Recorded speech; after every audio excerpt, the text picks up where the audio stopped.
Good morning मित्रांनो।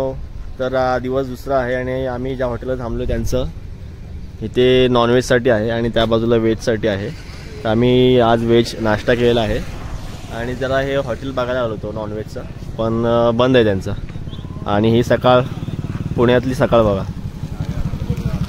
असा निसर्ग आहे मस्त। हे असे हॉटेल्स आहेत, आजूबाजूला दुकान आहेत आणि हे त्यांचं हॉटेल आहे। आपली माणसं इथं नाश्ता करतात सकाळचा। इकडे पूर्ण त्या बाजूपर्यंत टेबल बुक आहे।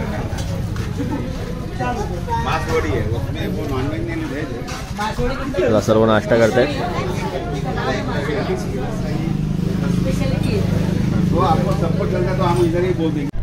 तर मित्रांनो, तर आपण सर्व नाणेघाटला आणि सर्व लोक आलेले आहेत। और या हे आमचे चंद्राज सर, आपण सर्व नाणेघाटला बघा। ते लोक तिकडे आंघोळ करतात, काय करतात मला माहित नाही, भिजणार नाहीये। हे लोक सगळे भिजणार आहेत।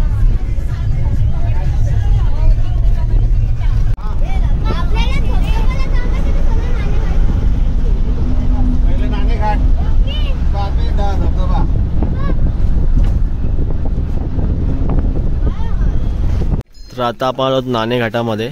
चला आता जाऊया पुढे आणि हा परिसर बघा आजूबाजूला।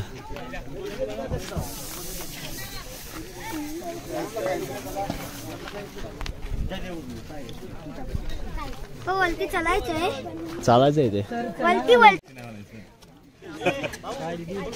ग्रँड मध्ये आजी आजी आजी म्हणायचं, आजी म्हणायचं। जय शिवराय।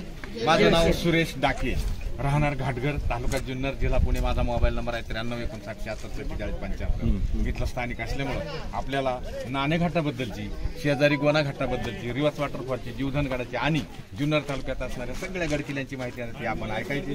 प्रथमतः आपण खूप दुरून आलाय, छत्रपती शिवाजी महाराज पदस्पर्शानं पावन झाले, जन्मभूमीमध्ये आला, जीवधनगडाच्या पायथ्याला, नाणेघाटाच्या माथेराला प्रथमतः तुमचं सगळ्यांचं सहर्ष स्वागत करतो, अभिनंदन करतो आणि नाणेघाटाची माहिती सांगतो। छत्रपती शिवाजी महाराज की जय, जय भवानी, जय शिवाजी, जय शिवाजी, जय भवानी।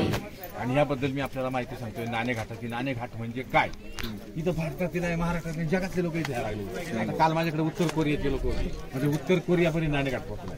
पण इथं आल्यावर काय आहे आपल्याला बघायला? आहे का डेव्हलप? का इथं गंगा वाहते का? इथं मंदिर आहे का? इथं काय आहे का? काही नाही। पण जरी पाण्याची गंगा इथं वाहत नसेल तरी काही काळापूर्वी इथं माणसाची गंगा वाहणारा घाट होता। त्याबद्दल मी आपल्याला माहिती सांगतोय नाणेघाटाची। नाणेघाटात आल्यावर आपल्याला काय बघायला भेटतंय नेमका? तर एक भारतात, महाराष्ट्रात न दिसणारा प्राचीन व्यापारी मार्ग बघायचा असतो तो फक्त नाणेघाटात। तुम्ही भारतभर जरी फिरला तरी असा दगडाचा, रांजणाचा टोल नाका तुम्हाला कुठे बघायला भेटणार नाही, तो फक्त नाणेघाटामध्ये बघायला भेटणार। हा, आणि मराठी भाषेचं मूळ म्हणजे नाणेघाट आहे। तिथं खाली गेल्यावर ब्राह्मी भाषा आहे, ब्राह्मी लिहिलेली आहे, नागणीकरांचा इतिहास आहे तो, तिथं ब्राह्मी, त्या ब्राह्मीची मराठी इथंच झालेली आहे। आणि नाण्याचं मूळ म्हणजे नाणेघाट आहे। नाणं आपल्या भारतात, महाराष्ट्रात पहिलं कुठं नव्हतं। नाणं हे त्या नागणीकरांनी पैदा केले म्हणून तर नाणेघाट नाव पडलंय। नाणेघाट, त्या नाण्याला नाव होतं पहिलं कारशापन किंवा प्रसपक, अशी नाण्यांची नाव होती त्यावेळेला। आज आपण रुपया म्हणतो, कॉईल म्हणतो, नाणं म्हणतो, पण त्यावेळेला कारशापन किंवा प्रसपक अशी नाण्यांची नाव होती। आणि याबद्दल मी आपल्याला माहिती सांगतोय नाणेघाटाची। नाणेघाट पाहिलं इथं नव्हता, इथं काही नव्हतं। ह्या सह्याद्रीच्या डोंगरदऱ्यांमध्ये पुण्याहून मुंबईला जायचं किंवा मुंबईहून पुण्याला यायचं किंवा कोकण आणि देश याला जोडायचा रस्ता कुठे नव्हता। लोणावळा खंडाळ्यापासून तिकडे 12 मावळ आहे। लोणावळा खंडाळा रस्ता आपला आता झालेला आहे, माळशेज घाट आता झालेला आहे, खोडाळा आता झालेला आहे, जवार आता झालेला आहे, कसारा आता झालेला आहे, शेवट तिकडे कांचनबारीचा घाट। हे सगळे घाट आता या 15-20 वर्षामध्ये फोडून तयार झालेले आहेत। आणि त्यावेळी बाकी पुण्याहून मुंबईला जाणार रस्ता कुठे नव्हता। त्यावेळी राज्य होतं सातवाहनांचं। गौतमीपुत्र सातकर्णी राजा म्हटलं गेलं, म्हणजे जवळजवळ आईचं नाव सांगणारं राज्य असणार आहे। गौतमीपुत्र सातकर्णी राजा नागणीकरांनी शिमुख नावाचा त्याचा सासरा आणि 3 मुलं, वेदश्री, शक्तिश्री आणि बाय। आणि असं त्यांचं राज्य चालू असताना त्यांची राजधानी असायची पैठण आणि उपराजधानी असायची जुन्नर। महाडा इकडे बडोद, बंदर, नाला सोपारा, मुंबई, कल्याण, नाणेघाट, जुन्नर, नगर, नेवासा मार्गे जर त्यांना पैठणला जायचं असेल तर या सह्याद्रीच्या डोंगरदऱ्यांमध्ये कुठे रस्ते नसायचे। मग त्यांनी एक असा विचार केला की आपण एखादा डोंगर फोडून जर रस्ता केला तर कमीत कमी आपल्याला राजधानीला जाता येईल, उपराजधानीला जाता येईल, का नाल्या सोपाराला, मुंबईला तरी जाता येईल। म्हणून त्या काळामध्ये त्यांच्याकडे बौद्ध भिक्षुक लोक असायचे। अशी एक ही दंतकथा सांगितली जाते। याला दंतकथा का म्हणायचे? का नागणीकार राणीने केलेला सगळा इतिहास आतमध्ये ब्राह्मी लिपीमध्ये लिहून ठेवलेला आहे. हा घाट कोणी फोडला याचं नाव बाकी तिथं लिहिलेलं नाही. नुसतं म्हणतात नागनिका राणीने घाट फोडला. ती काही ठेकेदारी नव्हती का, तिनं फोडला म्हणजे ते कोणतरी फोडणारे असतीलच ना. आणि मग त्याबद्दल आपली चाली माहिती. एक बौद्ध भिक्षुक लोक असायचे. ते बौद्ध भिक्षुक लोक काय करायचे, आपण होतो ना बौद्ध लेणी, पांडव लेणी. मग ते बौद्ध भिक्षुक लोक काय करायचे, लेणी कोरायचे कामं करायचे, घाट खोडाचे कामं करायचे, गड कोरायचे कामं करायचे, पाण्याच्या टाक्या कोरायचे कामं करायचे. असं त्या बौद्ध भिक्षुकापैकी नाना आणि गुना नावाचे 2 इंजिनियर ठेकेदार असायचे त्या काळात. आणि मग त्याला सगळ्या सह्याद्रीच्या डोंगरदऱ्या दाखवल्या, लोणावळ्या खंडाळ्या पलीकडे पासून तर तिकडे कसाऱ्या घाटापर्यंत. तर तुम्ही आम्हाला कुठं घाट फोडून देऊ शकता म्हणून. आता तो नाना खूप हुशार होता, तो सगळीकडे फिरला. त्यांनी घाट फोडायला कुठंच पसंती केली नाही. आणि तो नाणे घाटामध्ये आलेला आहे. नाणे घाटामध्ये येऊन आलेला आहे. त्यानं इथं काय त्याच्या मनाला वाटलं असेल, त्याला वाटलं हा घाट मी सहज फोडील. आणि मग त्यांनी असा अंगठा वर केला, अशी प्रतिज्ञा केली की हा घाट मी सहज फोडील. याला नानाचा अंगठा म्हणतात. तुम्हाला दाखवतो वर गेल्यावर आपण तो अंगठा कसा आहे आणि त्याचा आकार कसा आहे तुम्हाला वरती गेल्यावर मी दाखवतो. मग का बरं इथं इतर ठिकाणी त्यांनी का प्रतिज्ञा केली नाही किंवा घाट फोडायला का पसंती केली नाही. इथं काडचा दगड म्हटला जातो. हा बघा आता समोरच दिसतो तुम्हाला, भिंत तयार होते डायरेक्ट. एक कप्पा काढला का दुसरी भिंत तयार होते. असा 5 किलोमीटरचा घाट आहे हा. असा दगड त्यांनी शोधलाय त्या काळामध्ये आणि घाट फोडायला घेतलाय कधी पहिल्या शतकामध्ये. पहिलं शतक म्हणजे 2025 वर्षापूर्वीचं. मग घाट फोडत असताना त्यांनी खाली एक विहीर काढली, 2 बारवा काढल्या आणि घाटाची बांधणी तो असं करत आला. इथून इथं जायला आपल्याला थोडंसं अवघड आहे. त्या गुफेपासून जर आपण खाली झालो, गुफेपर्यंत कोणी गेलंय का, कोणच गेलं नाही, कोणच नाही. खाली गुफेपर्यंत आपल्याला थोडंसं अडचण आहे जायला. तिथून खाली वळणाचे रस्ते, वळणाचे रस्ते तिकडे जायचे, पुन्हा इकडे यायचे, तिकडे जायचे, पुन्हा इकडे यायचे. आज आपण पाणी घेऊन फिरतोय, बिस्लरी घेऊन फिरतोय. त्या काळात पाणी कुठं होतं त्याला तुम्हाला सांगून गेलो, पाण्याची गंगा वाहत नव्हती, तिथं माणसाची गंगा वाहणारा घाट होता. एवढे लोक पाणी कुठं पित होते. मग त्याने असे रस्ते केलाय, काही 2 वळण करून गेलो का आपण लगेच पाण्याची कुंडी सर स्वच्छ आणि फिल्टरचं पाणी वर्षभर 12 महिने पाणी पितो आम्ही. अशा पाण्याच्या कुंड्या काढत रस्ता करत करत तो त्या विश्रांतीगृहापर्यंत आलेला आहे. विश्रांतीगृह 6 कुंड्या आहेत पाण्याच्या शेजारी. आता पाण्याला पिऊन बघा तुम्ही, हात लावून बघा कसलं पाणी. परत इकडल्या बाजूला एक पाण्याची कुंडी, इकडे उघड्यावर एक विश्रांतीगृह आहे, इकडं पायऱ्यांजवळ हनुमंताची मूर्ती, तिथं 2 पाण्याच्या कुंड्या आहेत. वरती आल्यावर अंजन आहे, तिथे गणपती बाप्पा आहे, तिथं वरती शंकराची पिंड आहे, परत 6 कुंड्या पाण्याच्या आणि समोर तिकडे लेणी. असं सगळं नाना करत करत वरती आला. मग 7 वाहनांना जाणे नाही मार्ग सोपा झाला. पण त्यांच्या काळामध्ये त्यांना पायी प्रवास करायची किंवा घोडीवर बसून करायचा हा त्यांचा प्रवास सुरू झाला.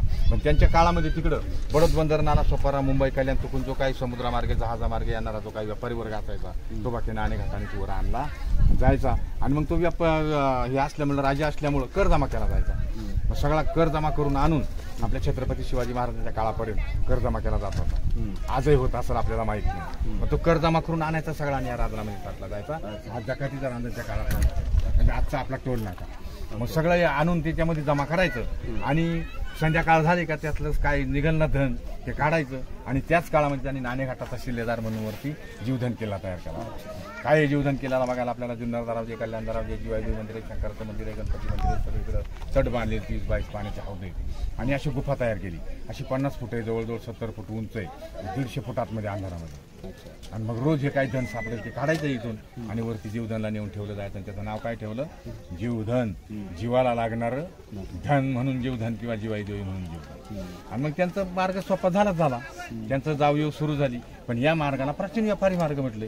मग इथं भारतातले नाही, महाराष्ट्रातल्या जगातला व्यापारी इथं यायला लागलेला आहे. कारण पुण्याचा माल मुंबईला गेला पाहिजे, मुंबईचा माल पुण्याला आलाच पाहिजे ना. काय व्यापार मधले असाच असतो ना. मग आता व्यापार सुरू झाल्यावर इथं पुण्याकडचे व्यापारी आले का पहिला गोण्यांचा व्यापार असायचा. गोण्या का त्या बैलांवर, घोड्यांवर, टोनक्यांवर लादायला सोप्या असायच्या. पुण्याकडचे व्यापारी का त्यांच्या गोण्या लादल्या जायच्या, 5 किलोमीटर खाली पोच केला जायचा.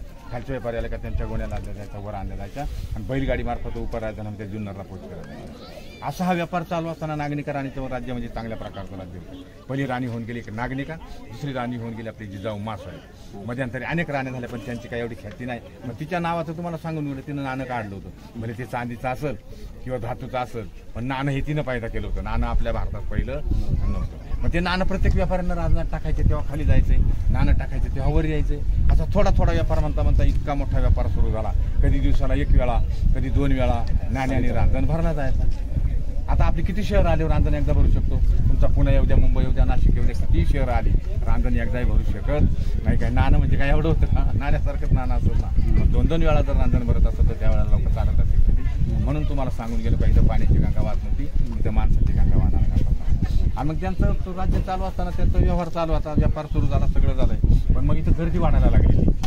आता आपण एवढं चालू का घाट बंद होतो इथं. त्यावेळेला जनावर, बैल, घोडे, टोलगे खालून येणारे वरून चालत असतील कसे. मग नागरिकांना असा एक पर्याय काढला का आपण अजून एक घाट फोडून घेऊ, म्हणजे बाकीचे लोक तिकडनं पाठवू. हॉटेलच्या पाठीमागे एक दरी बघा, इकडून जाताना तुम्ही बघा लागलं की तो नानाचा भाव होता गुन्हा, त्याला पण त्यांनी पण असंच रांजण गणपती सगळं करून ठेवले, पण ते खाली 5 किलोमीटरवर खाली का ठेवलं त्यांनी? त्या काळात त्याचा उद्देश असा असणार आहे, या घाटातला कर वरती घेतला जायचा, त्या घाटातला कर खाली घेतला जायचा, म्हणून त्यांनी ते करून ठेवलं आणि घाट फोडायला घेतलाय. आता घाट फोडत असताना याच्यासारखा त्याचा सोपा दगड नव्हता, काळा आणि पक्का दगड होता, तरी पण तो घाट फोडत जवळजवळ 70% आलेला आहे. मग तो कुठेतरी मानसिक बळानं आर्थिक बाबीनं कुठेतरी कमी पडलाय, ज्याच्याने घाटच्या वेळेला पुरा झाला नाही. इकडं 30% भाग वरती राहून गेला, आणि 30% भाग वरती राहून गेला, बराच त्याला कालावधी गेलेला आहे. ब्रिटिश सरकारचा काळ येतो, ब्रिटिश सरकारचं राज्य येते. मग ब्रिटिश सरकारने लक्षात घेतले की आपण हे मोठाले घाट फोडण्यापेक्षा, लोणावळा खंडाळा माळशेजन हे फोडण्यापेक्षा हा तर इथं 30%च राहिलेला आहे, 70% खाली फुटलेला आहे, खाली ठाणे जिल्ह्याची हद्द आहे. हा जर आपण फोडला तर इथं पुन्हा मुंबई जवळ होऊ शकते. मग ब्रिटिश सरकारनं लक्षात घेऊन पुण्यातली एक फडके म्हणून कंपनी होती, त्या फडके कंपनीला तो उरलेला घाट फोडायचा. फडके कंपनीने काय केलंय, आमच्याकडे इथं पाण्याची दुर्मिळ असल्यामुळं त्याने अगोदर छोटंसं धरण बांधून ठेवलंय, त्याला फडके धरण म्हणतात. अच्छा, आणि तेच तुम्हाला खुशी द्या म्हणून मी दाखवणार. त्यांनी 10 फुटाचं बांधून ठेवलं होतं. पुण्यातली एक संस्था आहे, त्यांनी आम्हाला 10 फुटाची खोली करून दिलेली. परत त्याच्यावर सरकारने आम्हाला 10 फुटाचं बांधकाम करून दिले. आज 30 फूट पाण्याची खोली, आणि ठेकेदारानं असं बनवलं कशा बनवण्याचा खुशी द्या बनवलं. वरून पाणी सांडतं, इथं खेळायला जागा आहे, तिकडे अशा पायऱ्या ही कुणाची? पुण्याच्या फडक्या कंपनी, त्यांनी ती पाण्याची उपलब्ध करून दिली आणि मग घाट फोडायला घेतला. आता घाट फोडत असताना त्यांनी वरून सुरुवात केलेली, वरून फोडत जिथपर्यंत गुन्हाने फोडला होता तिथपर्यंत गेल्यावर त्या काळामध्ये काहीतरी खनिज संपत्ती निघायला लागली. मग गव्हर्नमेंट म्हणे आम्ही घेऊ, कॉन्टॅक्ट मी देणार नाही. वाद सुरू झाला, तो घाट फोडायचा आजपर्यंत असाच राहिलेला आहे. आज एक मशनरी आली का 15 घाट फोडून तयार होऊ शकतो. इथं टाटा बिर्ला मोठ्या कंपन्या येऊन गेल्या, आमच्या स्वतःला आम्ही घाट फोडतो, रस्ता करून देतो. पण याच्यात काय निघेल ते आम्ही घेऊ, तुम्हाला पण आम्हाला काय द्यायचं नाही. आमचा घाटही फोडायचा नाही, तो गोनानी फोडला म्हणतो ना गोना घाट आहे, नानानी फोडला म्हणण्याचं ना, किंवा नाना टाकायचं म्हणण्याचं ना, नाना घाट आहे. मग 7वा नंतर राज्य थोडंसं मध्यवर आलेला आहे. 7वा राजा वय उर्दू झाल्यामुळे तो संपलेला आहे. मग नागनिकांनी आपल्या 3 मुलांसह काही दिवस राज्य करायला सुरुवात केलेली आहे. ते राज्य करत असताना तिला कोणतरी तुमच्यासारखे गुरु भेटले, साहेब तुझ्या नवऱ्याने एवढं धन कमवलं, पोत्याने नाही, किलो नाही, रांजणं नाही, तरी मी तुझा नवरा फुकट गेला. आपण एखाद्या माणसाला सहज बोलून जातो ना, काकानी भरपूर इस्टेट कमवली, पण त्याचा उपयोग काय? त्याचं नाव गाव तर कोणी घेतलं पाहिजे का नाही? त्यासाठी तू काहीतरी यज्ञ, याग, दान धर्म काहीतरी केलं. त्या नागरिकांनी किती यज्ञ केले, किती दान धर्म केला, हे सगळं तिने नवऱ्याच्या पाठीमागे केलं. आणि ब्राह्मी लिपीमध्ये आतमध्ये लिहून ठेवलं. काय लिहिलं ब्राह्मी लिपीमध्ये? आता आत घुसताना तुम्ही इकडे बघा, या बाजूला पहिल्या 1-2 ओळीमध्ये, तिकडे गेल्यावर खाली गेल्यावर, इथं नाही, खाली इकडे बघा तुम्ही, पहिल्या 1-2 ओळीमध्ये तिने काय लिहिले? देवादिकांची नावं लिहिली. आपण काय लिहायला घेतलं? श्री गणेश काहीतरी म्हणतो ना, तसं तिने देवांची नाव लिहिलेले. खाली 3ऱ्या ओळीपासून तिने किती यज्ञ केले? 18 यज्ञ केली, ती नोंद लिहिलेली. 18 यज्ञापैकी 3 अश्वमेघ यज्ञ केले तिने. अश्वमेघ यज्ञ एकदा करायचं म्हणजे काय करावं लागतं? जग जिंकावं लागतं. 3 वेळा तिने जग जिंकले. अधिक 15 यज्ञ, असे 18 यज्ञ केले, ती नोंद लिहिलेली आहे. हातीदान, गोडेदान, गाईदान, वस्त्रदान, सोनं, नाणं, पैसा किती दान केला, हे सगळं तिने नवऱ्याच्या पाठीमागे केलं. ब्राह्मणी लिहून ठेवलं. नंतर ती वयोवृद्ध झाली, ती पण संपलेली. मग त्या 3 मुलांनी जसे आपले आई वडील गेल्यावर आपण त्यांच्या मूर्ती वगैरे, फोटो वगैरे काढून ठेवतो, तसं मागच्या भिंतीच्या बाजूकडे मूर्ती नाही येतात, कारण मूर्ती तोडणारे राजे आपल्याकडे काही दिवसापूर्वी होऊन गेले. आज मूर्ती बघायला मूर्ती पाय दिसते तुम्हाला. मागच्या भिंतीच्या बाजूकडे तुम्ही पाय बघा खाली कोपऱ्यातले, तो शिमुख राजा होता. शिमुख राजा 7वा राजा, संस्थापक होता, नागनिकांचा 7रा होता, सातकणीचा बाप होता. त्याचे पाय दिसतील तुम्हाला. दुसरे पाय नागनिकांचे, दुसरे पाय सातकणी राजा, अशा या मूर्ती होत्या. पण आज आपल्याला मूर्ती बघायला नाही. त्या मुलांनी काही दिवस राज्य केलं, जवळजवळ 450 वर्ष 7वा आनंद राज्य केलं. मग त्यांचं राज्य गेलं, अनेक राज्य आलेली आहेत, अनेक शाया आलेल्या आहेत. निजाम आली, मोगल आली, ही आली, ती आली, सगळ्या शाया आल्या. इथं एक शाही टिकली नाही. मग ज्याला आपल्या महाराष्ट्रात आराध्य दैवत म्हणून त्या छत्रपती शिवाजी महाराजांचा आमच्या जुन्नर तालुक्यामध्ये शिवनेरीवर 1630 साली जन्म झाला. महाराजांना सांगायची काही गरज नाही. आणि हे फक्त सर आमच्या जुन्नरमध्ये, तुम्ही फक्त जुन्नरला या, तुम्हाला जुन्नरला आले काय बघायला भेटते? 8-10 किल्ले आहेत, मंदिरं आहेत, धरणं आहेत. सगळ्यात जास्त लेणी बघायची असेल फक्त आमच्या जुन्नरमध्ये. अष्टविनापैकी 2 मंदिरं सुद्धा आमच्याकडेच आहे. आणि जे काही जगामध्ये काय चाललंय, आपल्यावर संकट आले त्याचं निवारण कसं करायचंय, ही दुर्बीण सुद्धा आमच्या जुन्नर तालुक्यामध्ये आहे. असा हा शिवजलम शिकवलं जुन्नर तालुका. त्याच्यामध्ये आपल्या छत्रपती शिवाजी महाराजांचा जन्म झालेला आहे. महाराजांना सांगायची गरज नव्हतं. महाराजांनी जास्त कालावधी इथे घालवला नाही. महाराजांना माहित होतं ही आपली जन्मभूमी, ही पुढे जाणार आहे, पण आपल्याला काय करायचं आहे? महाराष्ट्र घडवायचं आहे. मग महाराजांनी काय केलंय? तिथं ही धन ठेवायची जागा होती जीवदानला, तिथं महाराजांनी बोर्ड लावलाय, धान्य कोठार. मग सगळ्या गड किल्ल्यांना पूर्ण जाणारा महाराजांनी काय केले वरती? आता इकडे भैरवगड आहे, हरिश्चंद्रगड आहे, नवराणीचा डोंगर आहे, वरड्या डोंगर आहे, दौंड्या डोंगर आहे. दौंड्या डोंगर इटालियाचं विमान पडलं होतं 7 जुलै 1962ला. 94 लोक त्याच्यावरती खराब झाले. तो समोर तिथं पलीकडचा तो 94 लोक. त्या विमानाच्या आवय सुद्धा तिथे आपल्याला अजून बघायला भेटतात. असा तो दौंड्या डोंगर आहे. पुढे हनुमानगड आहे, पुढे निमगिरगड आहे, पुढे हरसदगड आहे, पुढे माणिकदेवाचं बिबट्या केंद्र, पुढे लेण्याद्री वगैरे आहे. आणि असं शिवाई देवीला जायला 42 किलोमीटरचा मार्ग आहे. आपण जीवधनकडे येऊ. जीवधनवर महाराजांचं चांगलं लक्ष होतं. कारण जिवाई आणि शिवाई दोघ्या बहिणी होत्या. शिवनेरीवर शिवाई आणि जीवधनवर जिवाई. आणि कल्याणला जाण्याचा एकमेव मार्ग त्या काळामध्ये एवढाच होता. ज्या टायमाला कल्याण लुटायचं होतं त्या टायमाला इथूनच आपले मावळे गेले आणि इकडे कल्याण लुटलं. काय आणलं होतं कल्याण लुटून? सोनं नाणं पैसा अडका चांदी काय आणलं असेल ते. आणि एक लेडीज आणली होती आपल्या मावळ्यांनी महाराजांना दाखवायला. म्हणजे महाराज तुमच्यासाठी आम्ही एक वस्तू आणि आपण स्वीकार करा. अरे काय वस्तू दाखवायचं गरज? दाखवली तर काय होती? एक लेडीज होती. आपला राजा तसला होता का? स्त्रीचा आदर करणारा राजा होता, धर्माचं पालन करणारा राजा होता. मग त्या स्त्रीकडे पाहून काय उद्गार काढले असेल आपल्याला सगळ्यांना माहिती आहे. तिचा आदर सत्कार केला, तिला कल्याणला पाठवून दिली. ती कल्याणच्या सुभेदाराची. आता इकडे सुरत तुटायची होती. सुरत तुटायला स्वतः महाराज होते. बहिर्जी नाही जीवा माना शिवाय एक एक मावळा होता आपला. एक एक मावळा असा होता का 1.5 मानाचे बोजे घेऊन गडकिल्ले चढणारा, 500 माणसं मारणारा एक एक मावळा होता आपला. मी सुरत तुटायला गेले. काय आणलं होतं सुरत तुटून? सोनं नाणं पैसा अडका चांदी काय आणलं असेल ते माणिक मोती आणली होती. ते 3 मार्गाने पळवलं. का 3 मार्गाने पळवलं? बा हे पकडलं तर हे राहील, हे पकडलं ते राहील. तिकडे लोहगड नाव पडलंय लोणावळ्याच्या बाजूकडं. लोह म्हणजे सोनं. त्या काळामध्ये लपलेलं आहे. आजही शोध चालाय सापडत नाही. काही तिकडून पळवलं. इकडे चोरदरी म्हणून एक घाट तयार झालाय. आता आपलं कांचनबारीचा घाट तयार झालाय. तिकडे चोरदरी म्हणून घाट होता. 100 फुटावर रोप लावून चढायचा. काही तिकडून पळवलं. आणि नाणे घाटाने आणले ते माणिकमोती आणले. आता हे लाख मोलाचे माणिकमोती लपवायचे कुठं, ठेवायचे कुठं? जुन्नरच्या अलीकडे 5 किलोमीटरवर भयानक अशी पाण्याची खोलदरी असायची. म्हणजे माणिकमोती आमच्या पाण्याच्या डोहात लपवले. त्याचा माणिक डोह झाला. माणिक डोहाचा माणिक डोह गाव धरण. आज बघतो माणिक डोह धरण त्याला नाव का पडलं असेल. महाराजांनी ते माणिकमोती लपवले होते. असा आमचा हा जीवधनगड आहे. इकडले गड सांगितलं तुम्हाला, आता इकडले सांगतो. असा आमचा जीवधनगड आहे. पुढे आपल्याला पुरातन कुंभेश्वर मंदिर आहे बघण्यासारखं. पुढं शंभूचा गड आहे. पुढं प्रसन्नगड आहे. पुढं अंबाबाईचा गड आहे. पुढं भुतलेलीचा गड आहे. पुढं विडीवाणाचा गड आहे. आणि शेवट पुढे नारायणगड आहे. असे इकडे 4 गड आणि इकडे 4 गड. आणि अशी आमच्या जुन्नर तालुक्याची शान म्हणजे नाणेघाट. त्याबद्दल मी आपल्याला थोडक्यात माहिती दिलेली आहे. नमस्कार. आता फक्त तुम्हाला खाली कुठं जायचं? मी नाही येऊ खाली येऊ शकतो.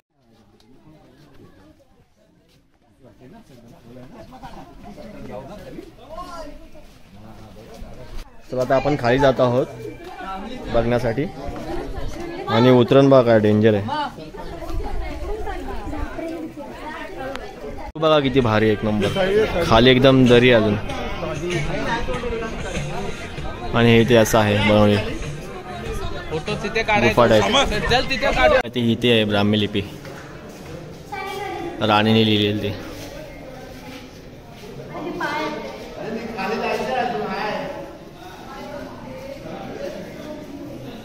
ते पायाचे ठसे आहेत.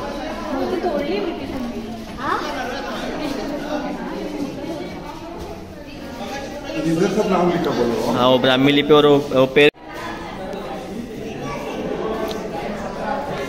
ये ब्राह्मी लिपि है ना.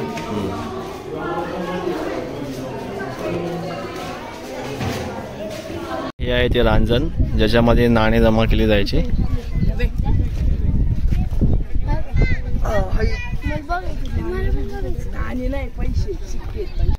या बाजूला आहे श्री गणेशाची मूर्ती गुफेमध्ये.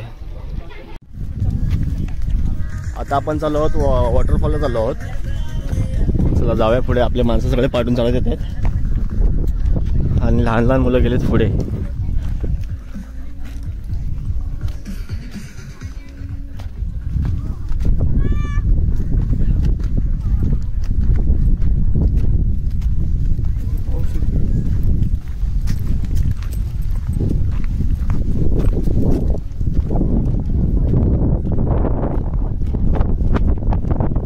तर आता आपण आलो आहोत रिव्हर्स वॉटरफॉलच्या इथे. आणि समोर दृश्य बघा, पूर्ण धुके धुके झालेत. आणि किती जण आहेत बघा, सर्व एन्जॉय करतात.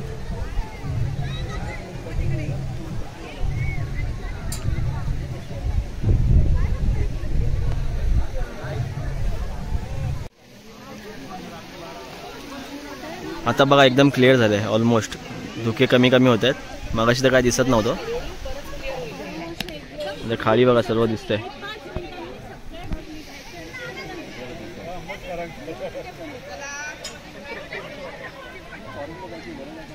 ए इकडे बघून हाय करा.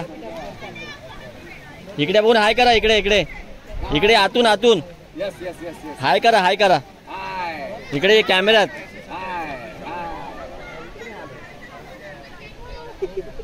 इथे बघा डान्स करतायत सुलभा मॅडम. बनवतो का टाकू खाली बोल.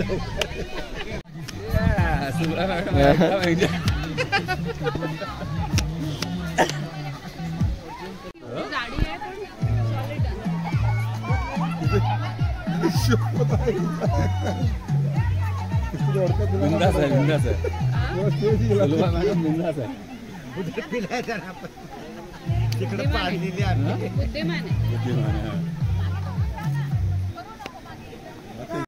रील शूट करतात, रील शूट. एक नंबर तुझी कंबर. बहुत गुस्सा आता है मालूम है तेरे को, उसको गुस्सा आता है मालूम है तेरे को, क्या गुस्सा है अभी. पुढे जाऊन मित्रांनो हा आहे जीवदान किल्ला.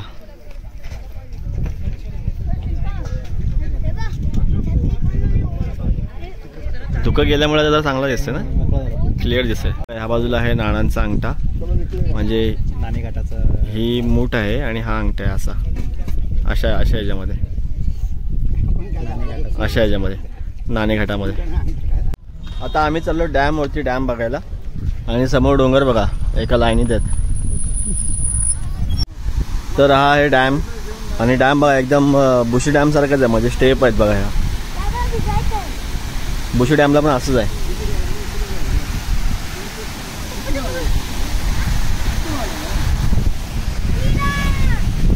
मस्त स्टेप्स आहेत, पाणी मस्त वाहत आहे. त्याला आमची माणसं भिजत आहेत. चंद्रा सर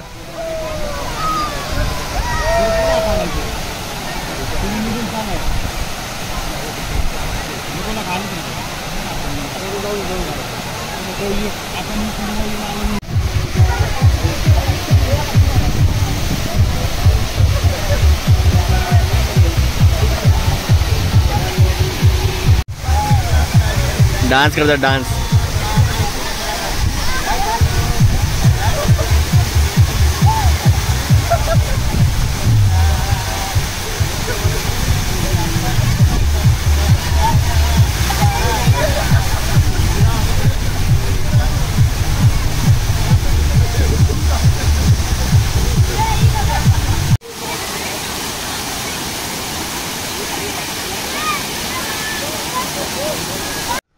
चला तर मित्रांनो, तर आपली पिकनिक इथे संपत आहे. आपण इथून निघत आहोत मुंबईसाठी.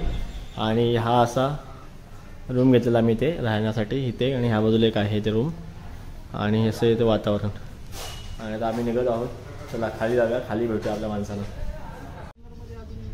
चला आता वैभव निघत आहे. आम्ही वैभवच्या घरी आलो होतो, याच्या घरी. आणि त्या तिकडे वहिनी उभ्या आहेत, त्यांच्या घरी आलो होतो. आता हे लोक निघतात आणि आम्ही पण इथनं निघतोय मुंबईला जायला. आणि चर्चा चालू आहे, गहन चर्चा चालू आहे. चला आता आपला मित्र निघत आहे वैभव त्याच्या घरी जायला. आणि तिकडे वहिनी उभ्या आहेत.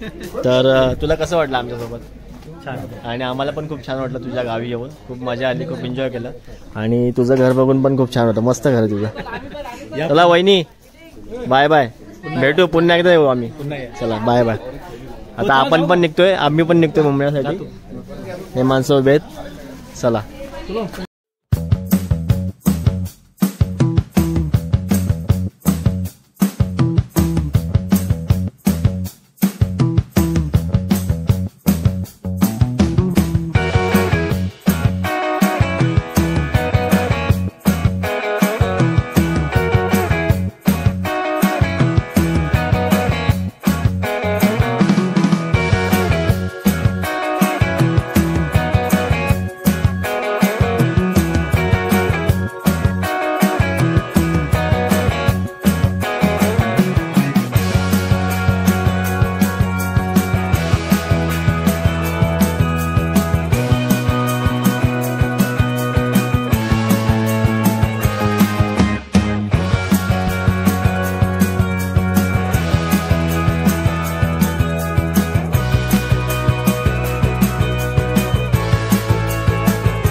तर तुम्हाला व्हिडिओ कशी वाटली नक्की कमेंटमध्ये सांगा. व्हिडिओ आवडली असेल तर लाईक करा, शेअर करा आणि आपल्या चॅनलला सबस्क्राईब करायला विसरू नका. तर आता आम्ही निघत आहोत, आपली बस तयार आहे. चला जाऊया. चलो bye Chandra sir. Bye bye. Bye.